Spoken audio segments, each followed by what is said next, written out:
Bonjour, alors je vais corriger l'exercice 2, page 101, donc prenez-le sous les yeux pour pouvoir suivre la correction et vérifier si vous aviez juste. Donc on a une fonction linéaire définie par f de x égale moins 0,8x. Donc comment savoir si une fonction est linéaire? Il faut regarder si on a un nombre fois x. Ici c'est le cas. Alors ce nombre qui multiplie x, ça peut être un nombre positif ou négatif, ça peut être un nombre entier ou un nombre décimal, ça peut même être une fraction. Donc tout ça, après on a x fois quelque chose, c'est une fonction linéaire. Il ne faut pas qu'il y ait d'addition derrière, il ne faut pas qu'il y ait x au carré. Donc là on a bien une fonction linéaire. Donc première question, on nous demande de calculer l'image de 3. Donc ça on sait le faire depuis le chapitre sur les fonctions. L'image de 3 c'est remplacer x par 3 dans l'expression de la fonction. Donc on va calculer f de 3, ça fait moins 0,8 fois 3, donc on obtiendra un nombre négatif. 8 fois 3, ça fait 24, et on place notre virgule. Donc, l'image de 3 par la fonction f,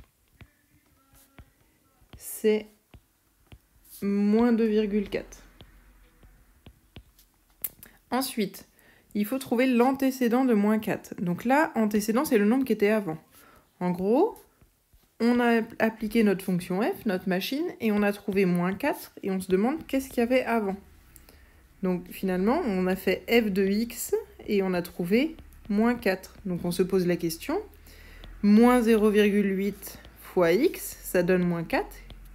Combien valait x? En fait, on cherche x.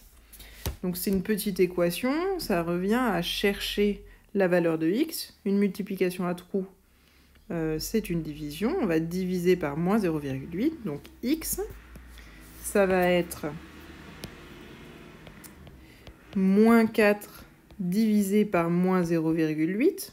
Donc moins divisé par moins, ça va faire plus. Et 8 fois combien pour faire 40? 8 fois 5. Donc 0,8 fois combien pour faire 4? 5. Donc ici, on peut conclure que l'antécédent de moins 4 par la fonction f, c'est 5.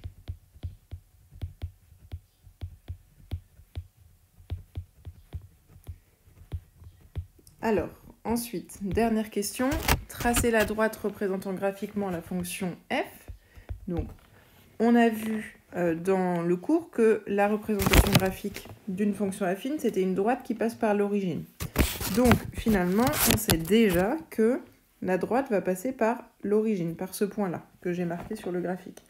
Il suffit de connaître un point et son image par la fonction pour pouvoir tracer la droite, puisqu'ensuite, si on a un autre point, il suffira de relier ces deux points à la règle pour tracer la droite. On sait que l'antécédent de moins 4 par la fonction f, c'est 5, c'est deux nombres entiers. Ça veut dire qu'on sait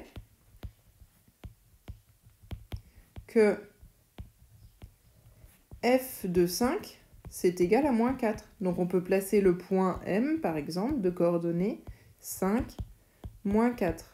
Toujours ici, antécédent et image. Donc l'axe des abscisses, c'est l'axe des antécédents. Donc là, je vais pouvoir placer mon point. L'antécédent 5, son image, c'est moins 4. Donc je place mon point ici. Donc là, j'ai deux points, ça me suffit à tracer une droite. Donc il nous faut tracer cette droite correctement à la règle. D'accord? Et là, on va pouvoir relier les deux points à la règle. Donc là, vous avez à tracer la représentation graphique de la fonction. Voilà, à peu près. Voilà, et donc là, c'est notre droite D.